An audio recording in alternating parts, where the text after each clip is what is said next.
When do we expect to see solid state batteries? When do we expect to have the first commercial asteroid mining in place? When are we going to see quantum computing? When are we going to solve the climate crisis? When are we going to when are we going to see the Tar Coal project reach its pinnacle? Right? When do we expect to see China's south to north water diversion project completed? So these are questions that, to be honest, they kind of naturally occur to me. Since my mother was Swiss from Switzerland and my father was Pakistani, and I grew up in Karachi, kind of between Switzerland and Karachi, I was very interested in how technology and such technological projects really change human behavior in terms of how people behave with each other, what's culturally acceptable and what's not. And so that sort of followed my track. So even though I have interests in various different disciplines, I like music, I like to play the guitar for fun. I'm not very good at it, I'm not a very good singer, as many of my friends would attest, but I enjoy that. And what I really enjoy is looking at technology and seeing how all of these technological innovations give me the time on my hands to have these hobbies and to play around. So the one good thing about taking a little bit of a break, a little bit of time off in your career, as was the case for me in the last few months, the last few years I could actually be really creative. But what it allowed me to do was read every book under the sun that I was curious about. And I had the time to do it, and I didn't have a boss who was shouting at me. So I was able to read so much, which gave me this fascinating view on planet Earth. And that's why I'm a huge supporter of universal basic income, is because, I've always wanted to do that. And a lot of my friends and acquaintances, they would love to do that. But for one reason or the other, they feel that they can't afford to take any time off of work because of the stigma associated with that. So in my case, for various reasons, I was able to do it. And what I found was that my view of the world, my view of history, a lot of misconceptions were cleared up. I was able to really clearly understand democratic models and what's the difference between a country that claims to be a democracy versus one that is, with strong institutions, democratic institutions, strong educational institutions, for example. And how when you apply technology and it enables more people to have free times on their hands to be creative, either within their own time or as a society. And more diversified. So when I spent time in South Korea, I was able to see. I visited for the first time before Gangnam Style was a sensation, and to be honest, I was there the winter before Gangnam Style was launched, and I left in the spring, and I was very vocal about a lot of the issues that Koreans were facing in Seoul. And I think because I was a foreigner, I had the freedom to listen to Koreans from various generations, and because I really loved Korea, I loved being in Seoul. I really did. It was a little bit of a tricky entrance, but because of that, I was able to take it and digest it, and then just speak it, just say it, because I didn't suffer any consequences. So the youth of the Korean youth were actually really scared to speak up because of financial consequences, right? So they couldn't have any fingers pointing at them. But whereas for me, a foreigner, I could go around, talk to people, both young men and young women, see what was on their minds, and then just speak openly. But also what I found was that this was before Samsung really found its grit. So I visited for the first time, I think it was 2011. Actually, it was the second time I visited, but I was there for a couple of months, and I was really interested in entrepreneurship and how it works. And I went through, I Googled all these Korean inventions and all of these Korean sort of technological advancements they had done over the decades. And I kind of put together all of these sort of top hits, and I went around giving presentations, sort of convincing Koreans that, hey, you guys have this phenomenal technological ability. You're taking care of your architecture, of your cultural sites, in a way that, as a the Pakistani side of me wishes we could do that. We were there yet. And Samsung is already up there creating great phones, and you guys are right. You guys worked so hard to get to this point where you can start to innovate, and to innovate you need more freedom. You need to be able to think, and you got to allow each other to say crazy things and not immediately punish each other for it. Just let the mind flow, kind of thing, and let the creativity sort of bubble up and cook. And there needs to be places where people can go. And from my time in Silicon Valley, this is what I've seen works in terms of allowing creative new ideas to work. So I don't know if I had anything to do with it or not, but my girlfriend, who is Korean, keeps telling me that she's convinced that I had a large part to do with the cultural revolution in Korea that kind of happened after that summer, which was kicked off by Gangnam Style. And one of the reasons why I loved it so much was he sings a lot of the things that I was venting about. So I spent a lot of time in Gangnam, and I had a really good time. But one of the things that I really was venting about is that, hey, people should be allowed to relax and not always dress up. And, you need to be able to cut loose and, just, not take yourself so seriously. And it's great you can afford good clothes. But, you guys are taking, fashion a little way too seriously, right? It's a fun thing. It's a form of expression. It shouldn't be used to judge people and put them in their place. So I mean, for me, Gangnam Style was just amazing because it felt like, oh, wow, they listened to me. And, I don't know, and not taking anything away from Koreans or not taking anything away from Psy, but it was fantastic. I couldn't put together that video or do anything, but I would like to think that I had something to do with it. So from that, I saw how Korea evolved and it grew, and it was really inspiring for me.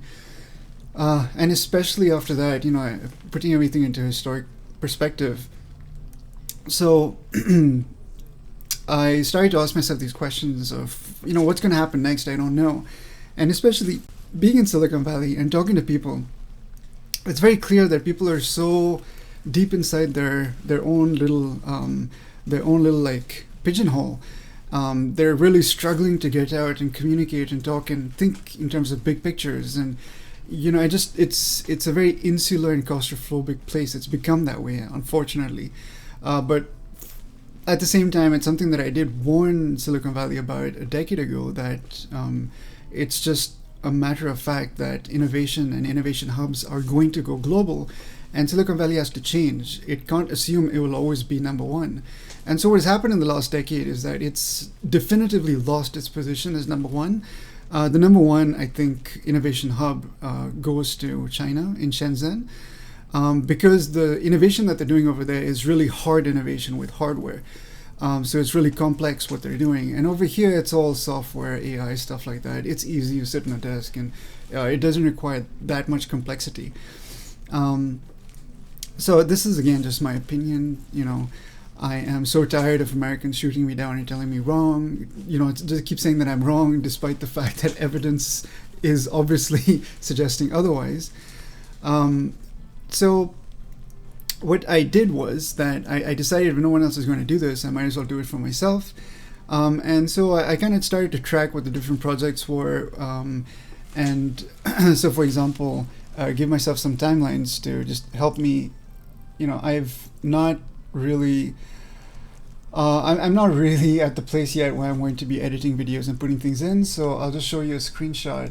Hopefully it'll come up of the timelines. And for example, age of the year from 2017 down to 2020, down to 2050, and what we expect to see where. So, for example, over here, the third phase of the Thar Coal project expects to be launched in 2024. It expects to have concluded by 2029, and that's when, or 2028, that's when you'll have the full 6 gigawatts that the Thar Coal power plant should be producing. The year after that, in 29, the second phase of Gwadar port will have completed with 75 berths, and then down here by 2045, Gwadar 3 would have completed with 150 berths. Over here in 2050, the south to north water diversion project under the column of China will have completed. Here's what we're expecting from the Chinese: is they expected to launch the Long March 9 in 2030, complete the Pak-China railway by 2030. By 2024, they'll be doing a medium-scale 100 megawatt thorium plant demonstration, power plant demonstration using thorium. In 2020, things that occurred was coronavirus. But what we expect to see is a small-scale 24 milliwatts thorium plant, the completion of the CPEC Western Route. BYD entered hydrogen this year. We'll see if they'll do anything about it. And they also expect to launch the crypto yuan, which is using blockchain, which will be the first crypto fiat, what I'm calling crypto fiat in the world. I'm interested in quantum, so I made these quantum achievements. So in 2018, the Chinese demonstrated QKD satellite video conferencing. A couple of years before that, they demonstrated like quantum radar. So it's over here under quantum, and it's also under here what the Chinese accomplished. So in 2016, over here, the Chinese had more skyscrapers than the US and Australia combined. And so just, I made a Pakistan column, wearables. I have a Korea column. I have a Turkey column, and, into video gaming. So video games are a massive market now, and it's something that I predicted before. And when I said that to my friends, what I've kind of learned to accept is that from the point of view of my age group in Pakistan, I am quite a bit ahead. So video gaming was viewed as sort of, the realm of losers, and it would always be in the realm of losers. So my friends never understood why I was so interested in it, because they insisted I was not a loser and I should stop playing video games. But I always communicated to them that this is the future. That's how games always go. So humans always play games in accordance with the technology that's available to them. In terms of the economy, so at the end of last year, E-Trade instituted commission-free trading. 2018, the US-China trade war starts. I guess I should put over here that the first phase was agreed to. There was a UBI experiment in Finland that was concluded in 2017. In addition to the launch of Binance, the year before that, in 2016, Zcash launched. In 2016 over here,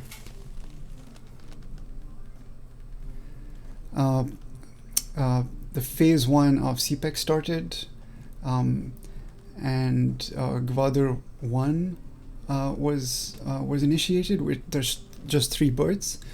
Also, the website Find My Adventure was launched. In 2018, PTI was voted into the government, and the news channel Public News was launched. And so, I have a lot of these Pakistan-related key events. The M10 Karachi Northern Bypass was created in 2007. In addition to the JF-17 was launched. Sama News occurred a few years after that. A few years before that, it was Aj News and Hum Network. So you can sort of see an uptick of news networks. Going even back before then, NAB was initiated in 1999.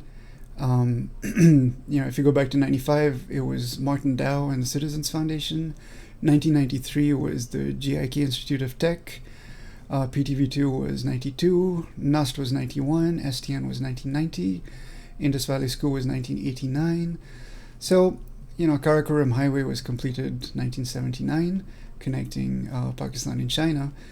So, as you can see, you can, see what happened. So 1979, the Karakoram Highway was completed, and also that's when the Sony Walkman was released in 1979. So the first column is just sort of general technological key moments, and then I've kind of broken it down into what was relevant for economy, what was relevant for politics. For example, Korean democracy, the what we see in its current form began in 1987, so it's also a fairly young democracy. So this is what I mean by putting into perspective. Is you see exactly where one lies in the entire spectrum of the world. China in 1987, Huawei launched, including the China Merchants Bank also launched. Huawei, it seems like something really new, but it's from 1987. Some really interesting facts that you kind of see if you go back in time is 1965, you saw the first titanium dental implant, and China launched the Long March 1, their first rocket.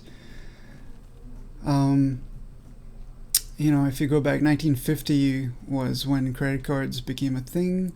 The DNA double helix was proposed, I believe. We discovered the atomic bomb and demonstrated in 1945. Not sure what to say about that, but it's the same year that the United Nations was formed. And if you go down, 1946 was when venture capital starts really in Silicon Valley. So we think venture capital is something fairly new, and Pakistanis are very excited about it. But in the bigger picture, it's actually almost a century old. So the concept of venture capital has been around for a long time. Seoul National University in Korea was launched in 1946. Chick-fil-A was launched in 1946, which I was surprised. I thought was something new. Klipsch, the audio manufacturer, was also launched in 1946. Ferrari was launched the year after in 1947. We think of these things as very old, but when you kind of put it into perspective, right? Ferrari was launched as in the same year as the independence of Pakistan. So, does that mean that Pakistan is a Ferrari country? I don't know. Just having fun with it. But 1937, Toyota Motors was founded. Also, it was the same year that the Golden Gate Bridge was founded. Sorry, my hand is like shaking now. I should find a better way of doing this. But for now, I just want to see if people are interested in these sort of topics. Band-Aid was in 1920. And you can go all the way back. Condé Nast, 1909. You can go back to the early 1900s, was the first time psychotherapy became an official discipline. Toy cars, electric trains. These are new concepts, right? 3M was only 1902, right? You go back. Wall Street Journal was 1889. 1889 was Wall Street Journal. That's when it was founded. Also Nintendo, and this one struck me as a surprise. And it really makes you look back in history and think about how things changed. This is not a mistake. Nintendo really was founded in 1889. But the Nintendo of then was a gaming company involving cards. It was card games. And only afterwards did it become an electronic gaming company. So just look at the origins. They're very interesting of where companies start, where they go. First petrol car was 1886. Stanford University was 1885. The first coal power plant was 1882. So it's not even 150 years old, right? Or maybe about 150 years old, right? So, coal power plants has not been around for that long, right? When you put it in perspective, you think, oh, okay, it's then you go back, United Bank of Switzerland was formed in 1863, along with the IRS in the U.S., the tax system. The Red Cross was the year after that in 1863. And then you go up and you see, Mexico independence, 1821, right? The Monaco, 1814. You go up, Malthus, the essay on human population, was 1798, right? U.S. Treasury was 1789, okay? 1796 was when the vaccine smallpox was created. The vaccine for smallpox was first created, right? Hamleys, the oldest toy store in the world, 1760 it was formed. And you go back, you're like, oh, okay, let's go back in history. Let's keep going back. The Aztec Empire starts in 1428. So you think, oh, hold on a second, those magnificent ruins in Mexico. Oh, hold on a second, this was after the Islamic empires. Oh my God, this is so interesting, right? Um, or yeah. Copernicus was 1473. Martin Luther was 1483. And then, Tamerlane was 1336. Brunelleschi was 1377. So it puts it into perspective. It was just, a few decades after the Swiss Confederation, And if you look over here, that's 1392 is when the Joseon dynasty starts. All the way here in Korea. Right, so you kind of get this world view of what's happening in the world, and I really want to break it down and do more fine tuning to each country. That would be really, really interesting.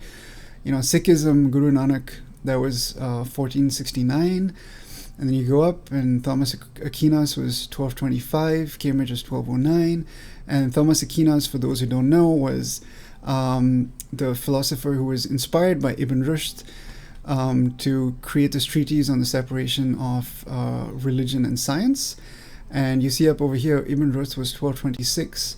So, 100 years after Ibn Rushd, thankfully after the decline of the Muslims in Spain, the Europeans took all of the learning from the Arabs and they converted it into their own languages, and then they developed upon it. So Ibn Rushd created the thesis for the separation of philosophy and religion. So he was a pivotal figure for Ibn Rushd was a pivotal figure for the Renaissance.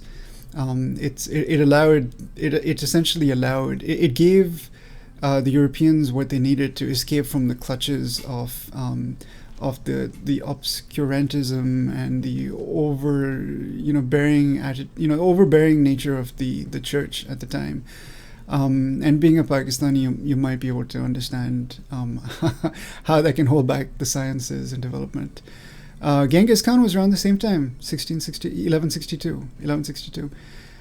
And then you go back, and the Mayan period ends in South America in 950, in South Central America.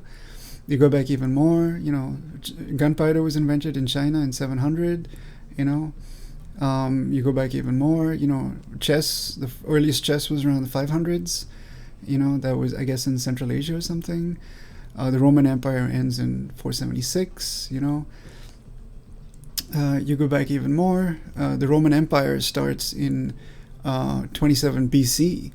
So the Roman Empire starts, but the Roman Republic ends, right? So this is something I was always confused about. I didn't really understand the difference until I started reading a few years ago. I thought, Roman was Roman, but and you can see it's the end of the Republic. That's around the time when Jesus appears, and so you start to see that the Republic, when it ended, this concept of human, of democracy and human sort of equality, and those ideas quickly got pushed to the side, and so it's a period of sort of social decay, and as a result of that, the way I view it is that the Christian movement was a reaction to that, to sort of remember that ethos. Julius Caesar, Bhagavad Gita was around the same time, minus 100 BC. Gear-driven clockwork machines was 150 BC. The first hospital was around 290 BC. Around the same time as Archimedes, 288. The zero was invented, it appears around 300 BC. The first aqueducts were in 312 BC. The first check notes, you go back, you're like, flying kites was 400 BC. Democracy in Athens started around 508, and it's around the same time as the Roman Republic started in modern day Italy. And you can see it was around the same time, and there was a difference between democracy and republic. That's something I invite you to go and read up on if you're a little unsure. I was, so it was enlightening for me to do so. The first coinage to appear in the world was around 600 BC. The first abacus was almost 1000 BC. It's estimated that Moses existed, 1.3 thousand BC. Even predating that, you've got spring scissors, weighing scales, horse riding. The Great Pyramids predated that. Written language started to appear around 3000 BC, along with, the earliest known prosthetics, and that's around the same age as Stonehenge and papyrus. A few hundred years after that was the oldest known recording of soap. Even before that was the first board game. Don't know much about that.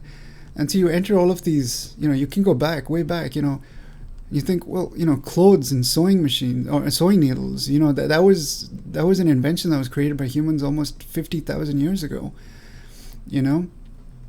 and Homo sapiens only started to exist around 300,000 years ago, and according to one theory, they left Africa around 100,000 years ago, which I didn't know. And a few years ago, there were some modern humanoid remains found in China that date back to 2 million years ago. So, that sort of questions, that really questions the whole, humanoids leaving from Africa around this period. So, there's some question marks about that. But again, it's interesting. So if you look at this, Homo habilis went extinct about 1.5 million years ago. Fire was harnessed 2 million years ago, so before Homo sapiens. So if you think about that, fire was harnessed by a species that no longer exists. That's how tenuous life is, right? That's how tenuous we are. And you can go back, the first tools was 10 million years ago, and that was an altogether different ancestor, different species that created the first tools. So, putting all of this together is an evolution, a technological evolution. Agriculture was around 12,000 years ago. So it really gives you perspective in terms of, where we are right now, how far we've come. And how much further we have left to go. So looks great. Okay. So when you kind of put that all into perspective and you sort of let the image form in your mind about what was formed when, in such fine detail, and there's a lot more that I want to keep chipping away and putting into this. So if there's something that you think I missed, just, make a comment, let me know. So I was actually going to work on this in private because I felt frustrated whenever I work in these projects. And that's why it's kind of surprising in Silicon Valley. It's always, oh, why are you wasting your time? Why are you doing this? Why don't you just learn how to code? And for me, this is like a lot more important than just learning how to code. So I just worked on it in private. I didn't tell any of my friends, in addition to other projects. So my girlfriend actually, didn't want me to share it with anyone because, we were kind of sick of people knocking our ideas. And so I got some good comments on Jade Jadugar. Thanks, guys. And I told my girlfriend, I showed them to her, and so I asked her, like, oh, is it okay if I share this over here? Because by recording these videos, it's giving myself clarity as well in terms of other ideas. And just, sometimes I watch myself speak, and it sort of allows the ideas to flow more freely. And also, at some stage, this is going to become a collaborative project, right? I mean, this is sort of, mining Wikipedia for, your own personal sort of timeline of the world. And if you're curious about venture capitalists, how they work, this is all they do. This is what venture capitalists do. They make a history of the world, they make it up to now, and then they sort of project forward what's going to launch when, and then they just keep really in touch with the cutting edge technologists and cutting edge technology, and then they make bets of which is going to be the next big thing based on what they know right now and what they understand of global and local economics, in addition to markets and market trends. So this is all there is. So I mean, if you're a Pakistani or an Indian or whatever, and you have a lot of money or you have friends with a lot of money, this is what you do. This is how you start to invest. This is how you start thinking in terms of, oh, what's going to be the next big thing? So again, when you look at this, you can see starting from the first tools building up. My guess is, and then you start to see news. For example, the PlayStation 5 is launching this year, right? That's been a few years. Thunderbolt 3 launched 3 years ago in 2017, and that's also when TikTok launched, which is massive. So I always predicted that there would be a social media, company that would launch an app in China that would take over the world and essentially overtake Facebook, the way that Didi did to Uber. And all of my friends said, you're crazy, it's not going to happen, are you silly, blah, blah, blah, And then TikTok happened, and now it's a thing, and now my friends don't want to talk about it. So this is, you look at, you form a history of the world and you see what's happening, right? And like this is happening. So it's expected that the James Webb Telescope will launch in 2021. The Wendelstein 7X, which is a form of a fusion reactor, is expected to be tested next year in 2021. Japan is going to launch their prototype electric vehicle with a solid-state battery. They're going to present that in 2020 Summer Olympics. But again, they said it's going to be a few years before it's production ready. So for solid-state batteries, I expect we'll start seeing them in 2025. Japan announced a year ago or so that they expect to become a hydrogen economy by 2022, right? And BYD announced this year or end of last year that they're going to start a hydrogen division as well. And the way to understand that is that hydrogen is really good for traveling large distances, but it's not as convenient as electric because you've got to go to the gas station, right, or the hydrogen station. Whereas electric, you just come home, plug it in, or plug it in at work.